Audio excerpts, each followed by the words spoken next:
Bismillahirrahmanirrahim. Alhamdulillahi rabbil alamin wa bihi nasta'in ala umuri dunya waddin. Wassalatu wassalamu ala sayyidil mursalin wa imamil muttaqin sayyidina wa maulana Muhammadin wa ala alihi wa sahbihi ajma'in. Allahumma fasalli wa sallim ala sayyidina Muhammad miftah babi rahmatillah adada ma bi ilmillah salatan wa salaman daimaini bidawami mulkillah wa ala alihi wa sahbihi wa man wala wa la hawla wa la quwata illa billah.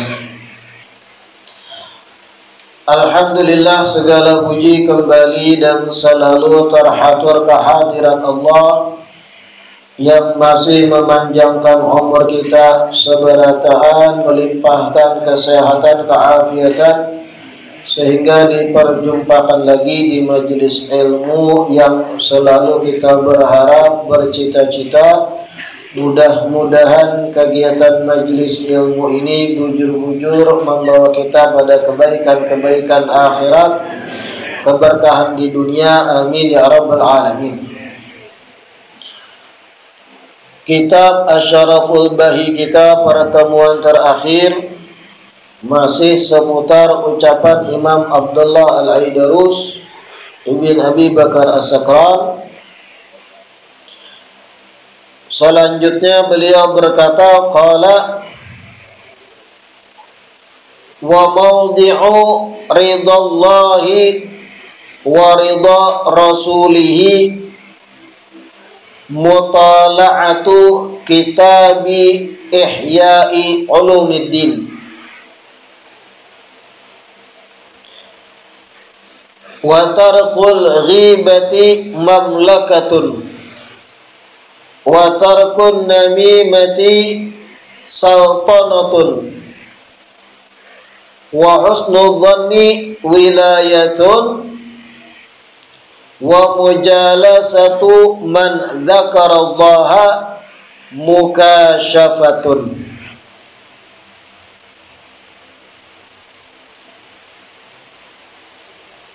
Wal khairu kulluhu fi samti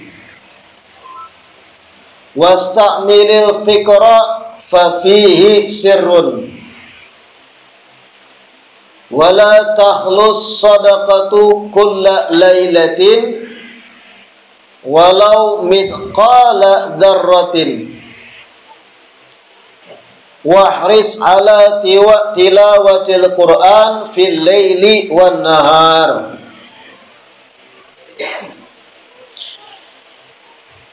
Imam Abdullah Al-Aidarus melanjutkan ujar beliau, wa mawdi'u ridallah wa ridha rasulihi mutala'atu kitabi ihya ulumuddin.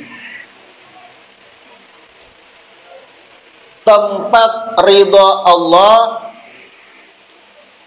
tempat adanya ridha Allah dan ridha Rasulnya, tempat adanya ridha Allah dan ridha Rasulnya terletak pada menelaah kitab Ihya Ulumiddin. Tempat ridha Allah dan ridha Rasulnya terletak pada menelaah kitab Ihya Ulumuddin.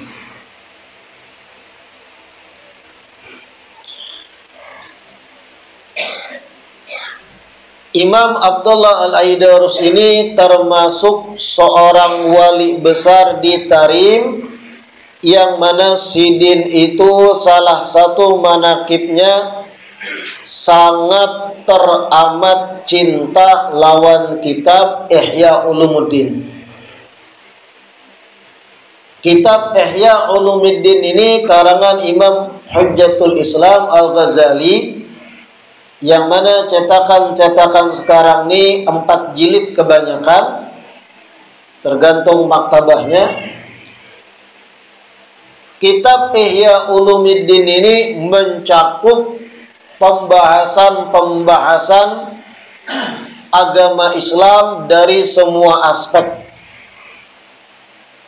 Dalam kitab Ihya dijelaskan tentang syariat, baik sholat, zakat, puasa, bahkan rahasia-rahasia di balik ibadah diangkat oleh Imam Ghazali dalam kitab Ihya itu. Bukan hanya tentang syariat, kitab Ihya Ulumuddin pun membahas tentang urusan tasawuf, hal-hal yang berkaitan dengan hati, hal-hal yang berkaitan bagaimana tahalli menghias hati dengan sifat-sifat yang diketujui Allah Ta'ala, pembahasan tentang juga muhlikat, hal-hal yang bisa membinasakan seorang hamba. Ihya Ulumuddin pun mengisahkan tentang bagaimana salaf-salaf atau orang soleh dari sahabat tabi'in melalui perjalanan hidup masing-masing. Jadi kitab Ihya itu yang 4 juz, isinya mencakup urusan agama Islam dari semua aspek, lengkap. Dan rata-rata para wali Allah dari kalangan sufi pasti pegangannya kitab Ihya Ulumuddin, pasti menelaah dan mempelajari kitab Ihya. Saking bagus isinya dan sesuai dengan arahan Rasulullah, lalu ujar Imam Abdullah Al-Aidarus, letak atau tempat adanya ridha Allah dan ridha Rasulnya itu terletak pada menelaah kitab Ihya Ulumuddin. Secara kada langsung Sidin mengucap, apabila kita hendak menggapai ridhonya Allah dan ridho Rasulnya, jangan taliwat dari menelaah kitab Ihya. Bagaimana kita yang kada bisa membaca kitab gundul? Kitab Ihya Ulumuddin ini alhamdulillah di era milenial ini sudah banyak yang diterjemahkan ke bahasa Indonesia. Ada sudah di toko-toko buku atau di online dan yang lain pesanan itu menjual kitab Ihya yang diterjemahkan dari bahasa Arab. Setidaknya menjadi salah satu buku agama yang ada di rumah masing-masing, mengisi kekosongan kita, mengisi waktu luang kita membacai kitab tadi. Wa tarkul ghibati mamlakatun. Dilanjutkan Imam Abdullah Al-Aidarus, ujar Sidin, meninggalkan ghibah itu merupakan kerajaan. Meninggalkan ghibah itu merupakan kerajaan. Wa tarkun namimati sultanatun. Meninggalkan mengadu domba itu merupakan kekuasaan, sultanah.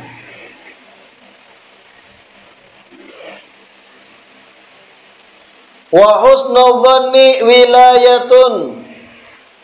Dan berbaik sangka itu adalah bagian dari kewalian. Berbaik sangka bagian dari kewalian.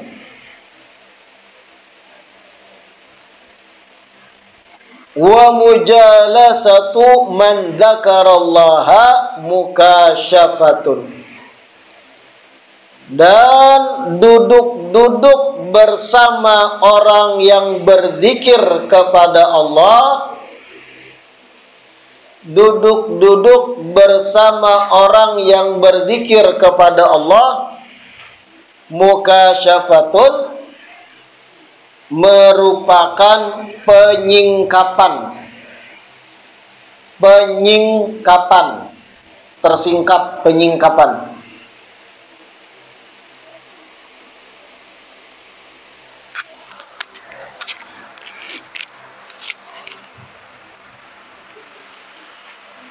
La ilaha illallah.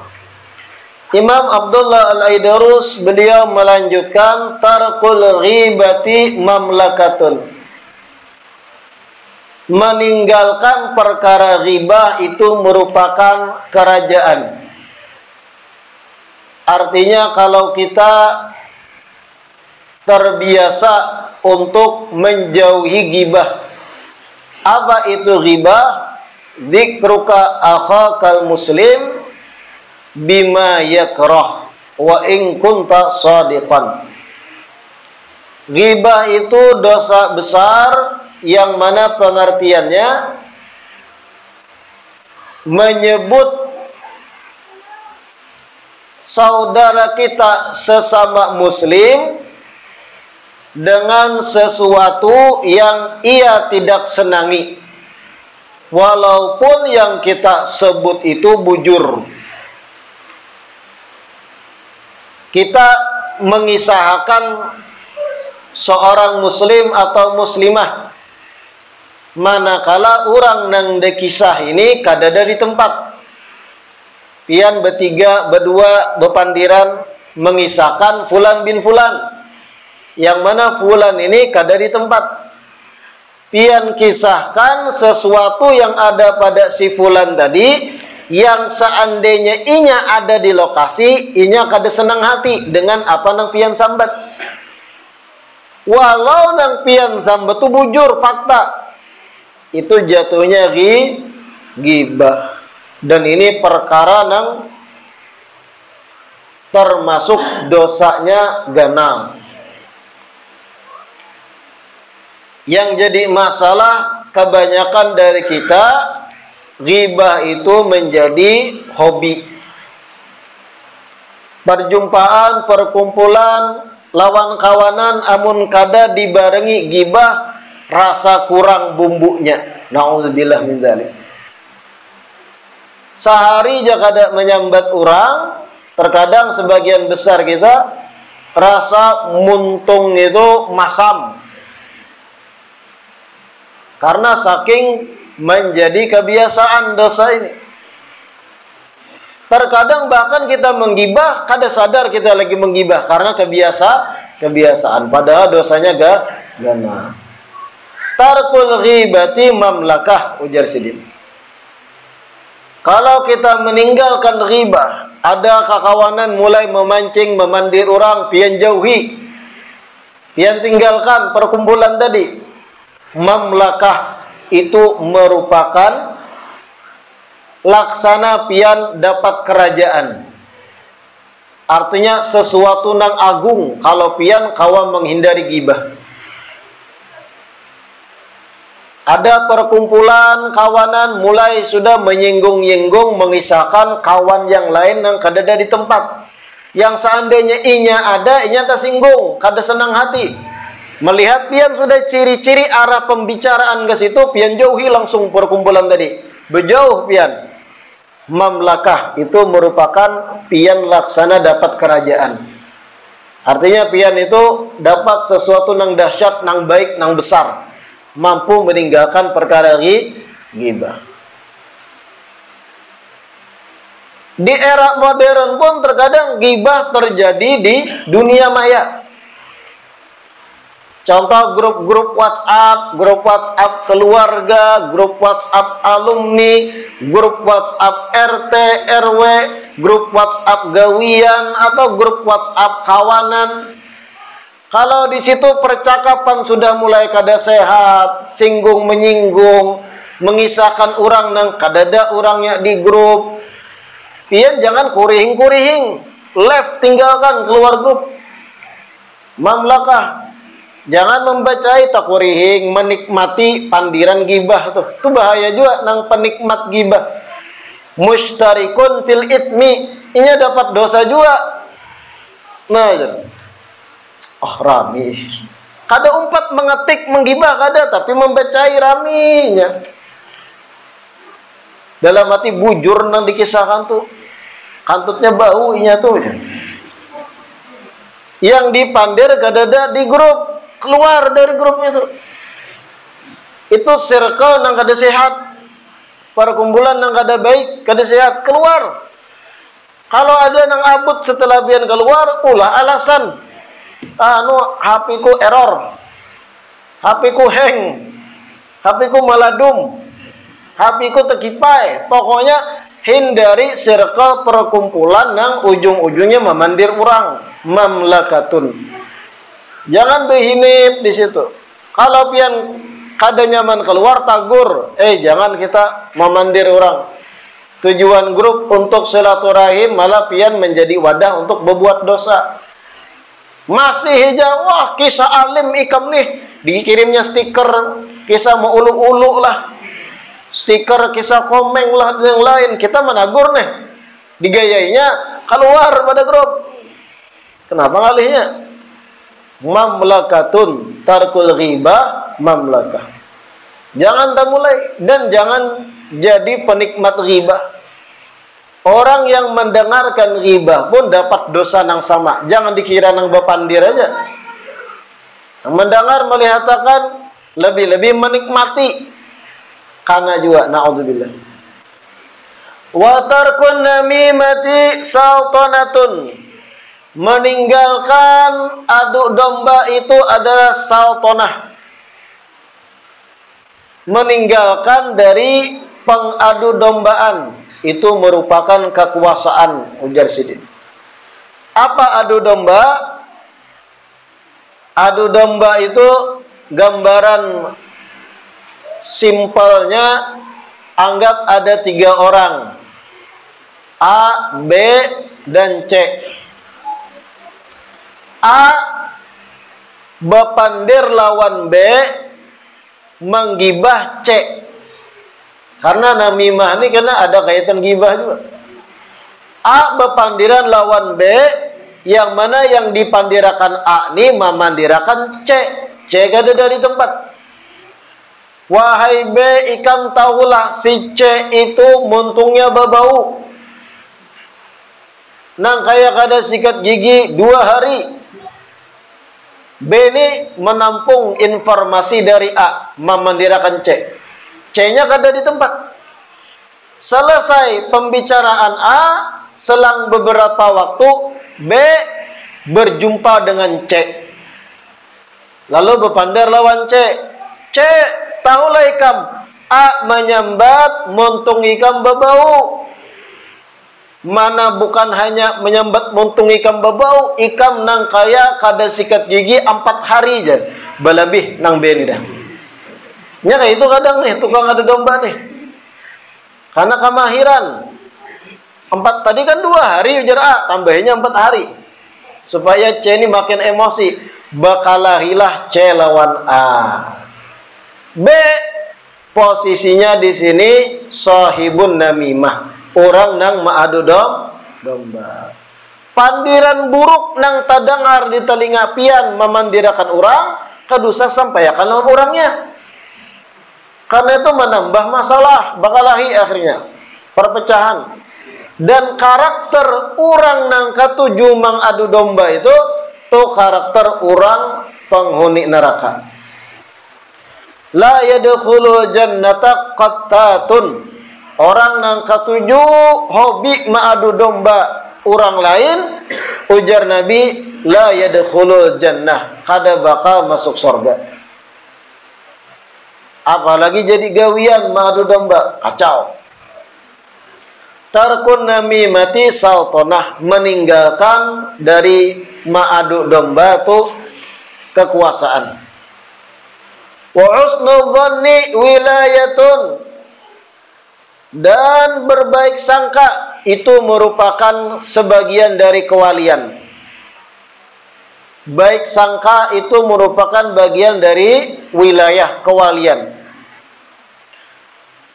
Kayak apa gambaran simpel dari baik sangka atau husnudzon? Gambaran simpelnya kayak ini. Ketika kita bergaul lawan orang lain, berjumpa orang lain, melihat orang lain, berkumpul, bergaul dengan orang, pian memandang orang jauh lebih baik dari pian, dan pian yang paling banyak dosa. Itu baik sangka dah. Baik sangka lawan orang sekitar. Sealim apapun pian, sebanyak apapun ibadah pian, sesoleh apapun pian, ketika bergaul lawan orang, pian beranggapan orang itu lebih baik daripada pian. Ketika bertamu yang lebih anum dari pian, pian berbaik sangka menganggap umurnya lebih muda dariku. Berarti dosanya jauh lebih sedikit dari aku yang lebih tua. Bertamu yang lebih tua dari pian, pian anggap umurnya lebih tua dariku. Berarti amal ibadahnya lebih banyak dariku. Nah itu yang standar dah baik sangka. Dan ini bagian dari kewalian, ujar Imam Abdullah Al-Aidarus. Orang-orang yang biasa baik sangka, itu insya Allah orang yang ada pada dirinya sebagian dari kewalian. Sebaliknya orang yang su'udzon, lawan dari baik sangka itu buruk sangka, atau bahasa Arabnya su'udzon. Bergaul, berjumpa orang, melihat orang, inya merasa paling alim, paling banyak ibadah. Orang ini neraka berataan, aku jantung surga aja. Nah itu orang nang jauh daripada surga aslinya. Orang nang jauh daripada kebaikan, beranggapan inya lebih baik dari orang. Wa mujalasatu man dzakarallaha mukasyafatun. Duduk bersama orang yang berzikir kepada Allah adalah penyingkapan. Duduk-duduknya kita lawan orang yang berzikir. Kayak saat kita ini di majelis zikir berataan, membaca ratibul atas, membaca lafaz-lafaz zikir, istighfar, tahlil, sholawat, hal-hal yang ada dalam ratibul atas itu zikir berataan. Duduk kita bersama orang yang berzikir itu merupakan penyingkapan. Maksudnya apa penyingkapan? Hijab-hijab di hati itu tersingkap. Mulai terkikis dosa-dosa di hati itu terbakar, tersingkap. Karena hati kita itu kalau sudah karas, ibarat ditutupi titik-titik hitam, lalu menebal-menebal, menjadilah inya qalbun qasi, hati yang karas.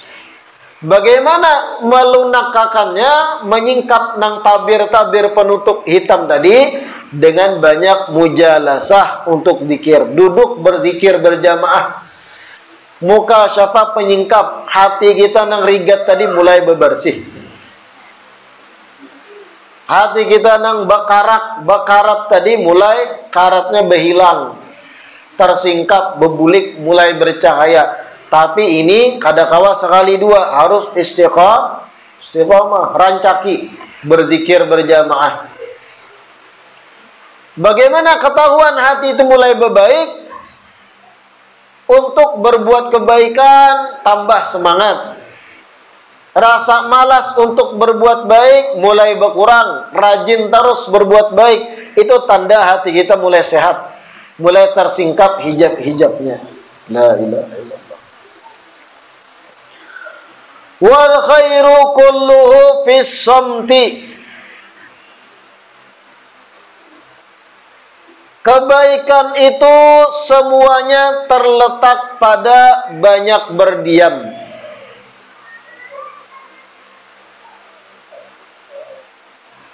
Kebaikan itu semuanya terletak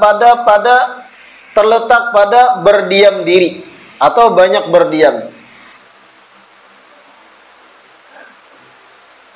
Ujar Imam Abdullah Al-Aidarus, inti dari kebaikan itu, keselamatan kebaikan terletak pada banyaknya kita nih berdiam, jangan banyak berpandir. As-samt.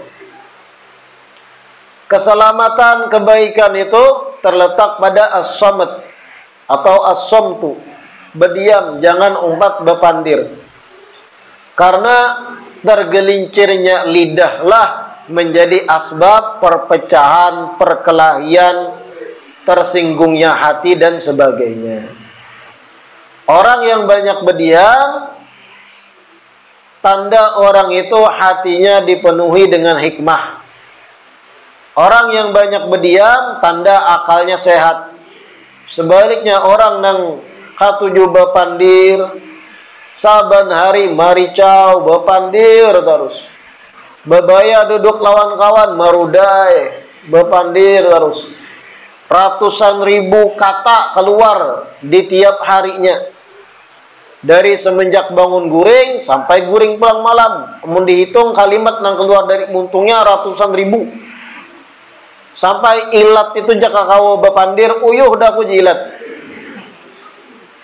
Marudai terus ikam nih, jakanya ilat tuh kau bepandir. Pandir terus ikam nih, panat aku guring akan bang jilat. Itu tanda akal seseorang kurang.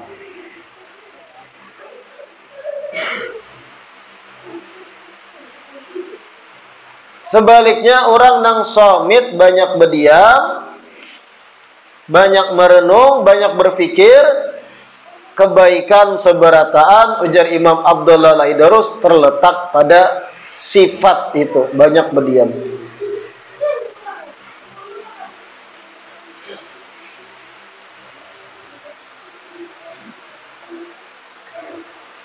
Wasta'milil fikra fa fihi sirrun.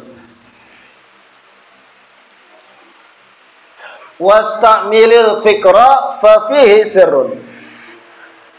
Lalu ujar Imam Abdullah Al-Aidarus, gunakanlah pikiran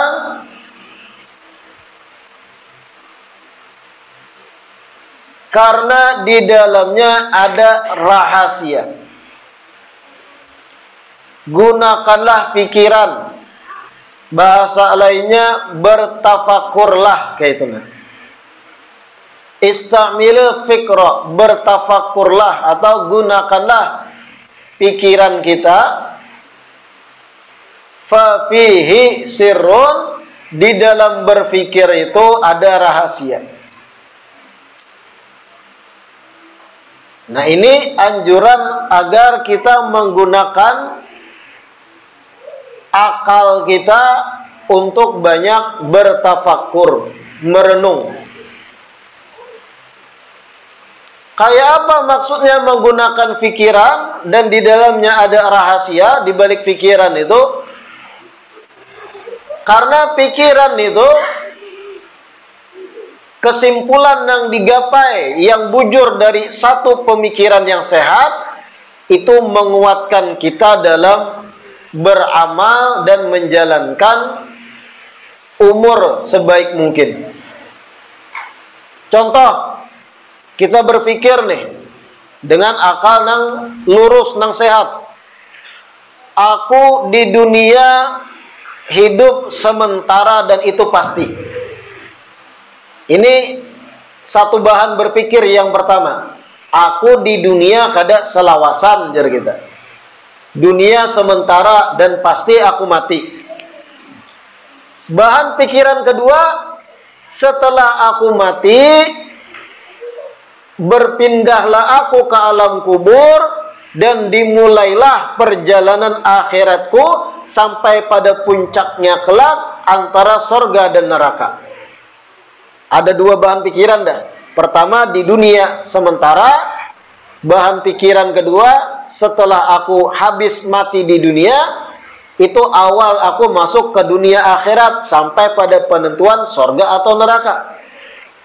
Lalu bahan pemikiran ketiga, di dunia inilah penentu selamat kadanya aku masuk ke dunia akhirat.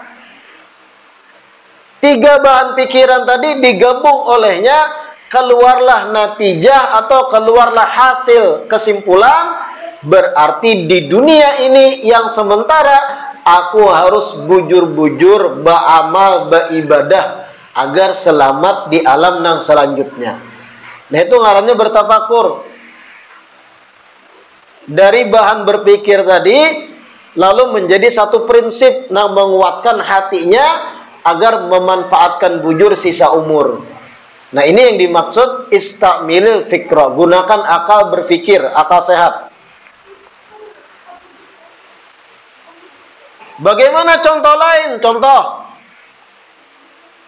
pian bertafakur memperhatikan kegiatan dan aktivitas manusia. Hari-hari manusia berhimat, bercari rezeki, berhimat, bekerja dan sebagainya. Ini bahan pikiran pertama. Bahan pikiran kedua, sebanyak apapun harta pasti ditinggal mati juga. Manusia banyak sibuk, berhimat sampai menggaui yang haram demi harta. Bahan pikiran pertama. Bahan pikiran kedua, sebanyak apapun harta yang dituyuk pasti ditinggal mati. Lalu digabung 2 bahan pikiran, jadilah satu kesimpulan. Berarti jangan berhimat-himat, amun ditinggal mati juga. Yang harus dihimati adalah amal ibadah, karena itu salawasan berlakunya. Dapat kesimpulan yang menjadi prinsip, jangan berhimat kalau ditinggal mati juga. Kadang-kadang dinikmati sebanyak apapun harta, pasti kematian menjemput juga. Jadi prinsip. Nah, ini ngarannya bertafakur. Tapi dengan akal yang sehat. Jangan bebarang juga bertafakur. Kalau sudah sesuatu itu rumit, bertakun dengan mereka yang paham ilmu pulang. Dan juga bertafakur tadi harus dengan akal sehat. Jangan bebaya sedikit sangkut disimpulkan langsung. Contoh, ada orang yang bertafakur tapi sesat. Ada seseorang bangun guring contohnya. Kada kurisaan bangun guring, belum mandi. Harinya dingin hujan, inya bangun guring. Rambut acak-acak, muha, kada karuan tampuh. Pokoknya kada bersih lah. Sikat gigi balung. Hendak inya mandi menuju kamar mandi. Japainya banyu di bak dingin. Lalu inya bertafakur. Amun aku mandi kena bersih. Aku pun kena bungas, ganteng kalau aku mandi. Kalau aku ganteng, kena sombong, kena takabur. Kalau aku sombong, aku sama kayak iblis kena, sama kayak setan. Kalau aku sama kayak setan, berarti aku masuk neraka. Kalau begitu, kadusagin aku mandi ya. Ini bertafakurnya bujur lah. Inya kada kurisaan belum mandi nih. Tahi gigi banyak masih. Harinya dingin, japai banyu dingin. Lalu inya bertafakur, kalau aku mandi kena bungasnya, kena ganteng, kena bengkeng. Kalau aku bungas jadinya kena sombong. Kalau sombong, aku kayak setan. Setan tuh di neraka. Berarti kalau aku mandi, aku bisa masuk neraka. Kadusagin aku mandi aja. Kira-kira ini bertafakurnya bujur lah. Di mana letak salahnya? Letak salahnya sudah dari awal. Amun aku mandi kena sombong, belum tentu. Sedangkan Islam sendiri menyuruhkan kita untuk bebersih. Nah, itu berarti akalnya kada sehat. Mencari alasan kulir mandi. Itu jangan ditiru itu. Contoh lain, itu nyata bahlulnya ada. Nyata bahlulnya. Ada lagi cara bertafakur yang salah yang kaitannya dengan hadir majlis. Hadir majlis taklim, majlis ilmu. Bagaimana cara berpikirnya yang salah? Amun aku tulak ke majelis ilmu belajar ini itu kena alim. Kena tahu dihukum. Kena paham dihukum halal haram. Amun aku tahu sudah dihukum halal haram, dosanya bakal lipat amun tagawi. Amun dosanya bakal lipat, lebih ganal kemungkinan aku masuk neraka. Kalau kayak itu kedusagin ke majelis daripada alim masuk neraka. Kira-kira bujurlah cara berpikirnya nih. Itu sama dengan kayak koler hendak mandi tadi. Alasan ujung-ujungnya mandi masuk neraka. Di mana letak salah orang tadi? Memang itu sedikit rumit. Seakan bujur cara berpikirnya. Amun aku tulak majelis, akhirnya alim tahu dihukum, dan orang yang lebih tahu dihukum kalau masih menggawi yang haram, dosanya lebih ganal. Dan artinya kesempatan masuk neraka lebih besar juga. Lebih baik ke dosa tulaknya, lebih baik aku bungol. Seakan bujur aja kan itu. Tapi itu salah. Di mana salahnya? Cara berpikir yang bujur adalah kita dalam Islam diwajibkan menuntut ilmu. Itu bahan pertama. Talabul ilmi faridatun ala kulli. Kita dalam Islam diwajibkan menuntut ilmu. Itu sebuting. Yang kedua, kita dituntut mengamalkan ilmu. Artinya ada dua tuntutan. Tuntutan pertama kewajiban belajar. Tuntutan kedua mengamalkan apa yang dipelajari. Paham ya? Orang yang kada tulak belajar ilmu agama sama sekali, berarti dua hutang kada dibayarinya. Hutang perintah belajar, hutang mengamalkan. Kayak anak mengamalkan ilmunya kada tahu, berarti tahu hutang dua buting. Sedangkan orang yang tulak ke majelis ilmu, paham hukumnya, walau belum bisa mengamalkan, setidaknya hutang sisa sabuting. Apa? Hutang mengamalkan, hutang menuntut ilmunya sudah terbayari. Ini cara berpikir yang saya yang kada tulak belajar sama sekali dengan alasan kena aku alim kemudian dosanya lebih gana, itu pemikiran atau kesimpulan berpikir nang salah besar. Ibarat pian ada nang berhutang lawan pian duit 1 juta. Ada kawan berhutang lawan pian 1 juta. Kemudian yang berhutang 1 juta ini 2 ikung kawan pian, si A dan si B, masing-masing berhutang 1 juta. Si A membayari separuh, sudah 500.000. Sisa 500.000 hutangnya si A. Si B kada bayar sama sekali. Bagus mana antar si A dan si B? Bagus si A. Kenapa? Setengah hutangnya sudah dibayar, lebih ringan nih. Sedangkan B buka lalu, HP diblokir, alamat pindah, pas bertamu di pasar kisah hilang ingatan. Lebih buruk si B, hutangnya 1 juta masih. Si A tadi terbayari separuh, barang lebih ringan. Sama orang yang sudah belajar ilmu agama walau belum mampu mengamalkan, hutang setengah barang inya gugurkan. Apa? Hutang tuntutan belajar ilmu agama. Mengamalkan begamatan. Urusan mengamalkan, menggawi apa yang kita pelajari itu begamatan sambil berusaha ketika kita menuntut ilmu tadi. Nah, pahamlah. Itu cara berpikir yang bujur. Pokoknya akal sehat itu harus jernih dulu sebelum menyimpulkan sesuatu. Kalau nyanyuk, betakun pada nang beilmu. Jangan asal simpulkan. Sama nang kayak orang nang asal mentafsirkan Al-Quran, bertafakurnya salah. Dalam Al-Quran Allah memerintahkan kita wa aqimis shalah lidzikri. Dirikanlah salat demi mengingatku, ujar Allah. Artinya kalau kita sudah ingat, kada perlu lagi salat. Lalu ketika azan, zikir ingat Allah aja. Wah, sudah. Karena tujuan aslinya sudah tercapai, ingat Allah. Kada perlu lagi berduhur, berasar, bermaghrib, bersubuh, berisya. Nah, ini salah kaprah dalam bertafakkur juga. Hal-hal yang kayak itu tak gunakan dengan ulama, orang yang berilmu, bujurlah tafsirnya kayak itu.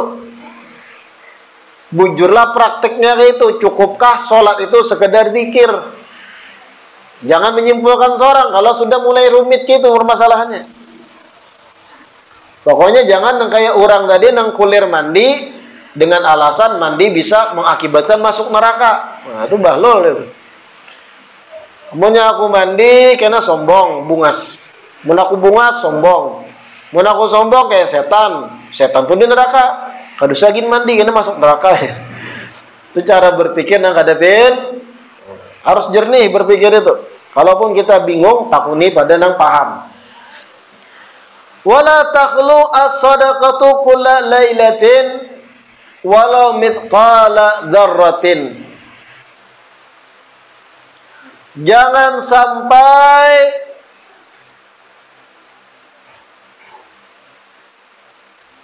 kosong dari bersedekah tiap malam. Jangan sampai engkau kosong dari bersedekah tiap malam.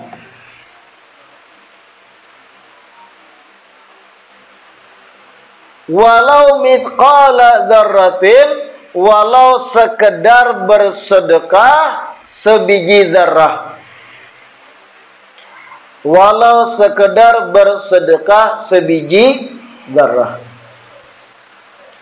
Jangan sampai ikan jar Imam Abdullah Al-Aidarus kosong dari bersedekah di tiap malam. Walau sekedar sebiji zarrah. Ini nasihat Sidin kepada kita seputar anjuran bersedekah, sedekah. Karena sedekah ini faedahnya, fadilatnya banyak benar. Apa sedekah itu? Menyisihkan harta kita sendiri untuk diberikan pada orang lain, khususnya yang membutuhkan, fakir dan miskin. Orang yang memang berhajat dengan bantuan. Apa aja fadilat bersedekah? Ada satu riwayat hadis Rasulullah bersabda, "Ma ahsana 'abdun as-sadaqata illa ahsanallahu al-khilafata ala dzurriyyatihi." Tidaklah seorang hamba itu bagus dalam bersedekah, artinya sering rancak inya bersedekah. Tidaklah seorang hamba itu bagus dalam bersedekah, mengecualikan Allah akan memperbagus penjagaan terhadap keturunannya setelah ia tiada atau ketika ia masih hidup.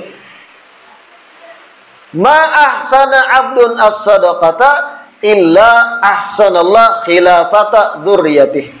Tidaklah seorang hamba memperbagus bersedekah.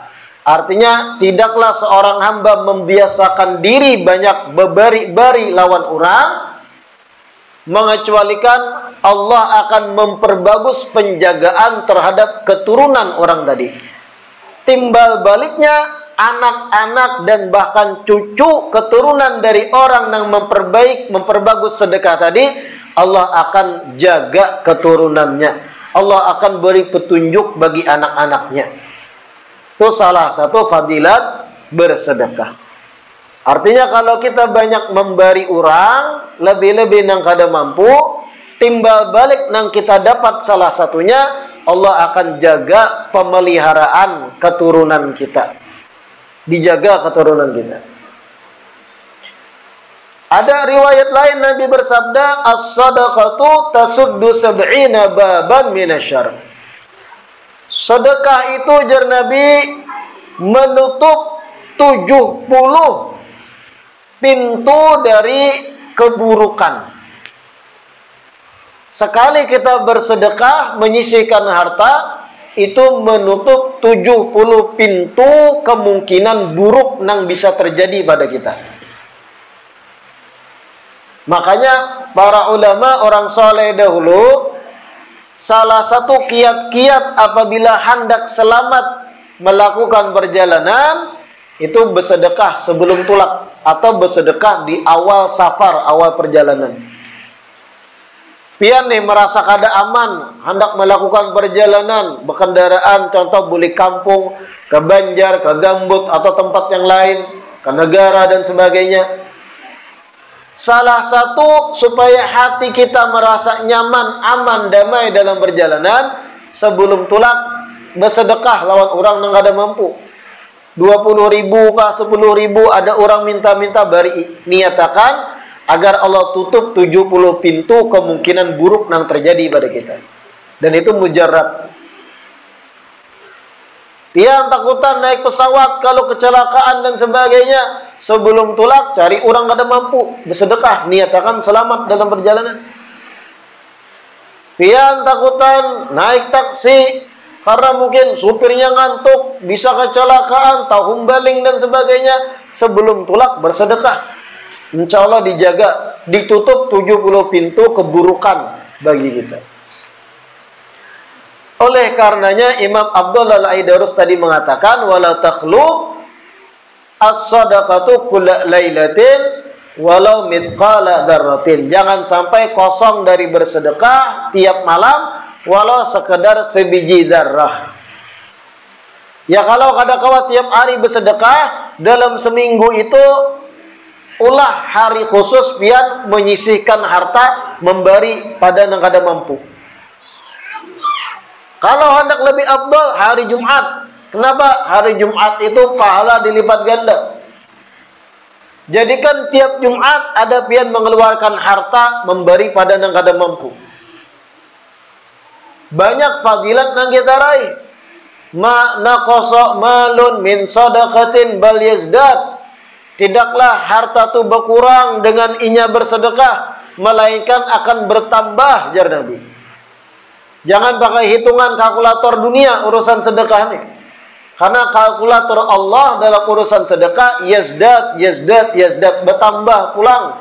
Asal niat pian bujur. Dawu mardakum bis sadaqah.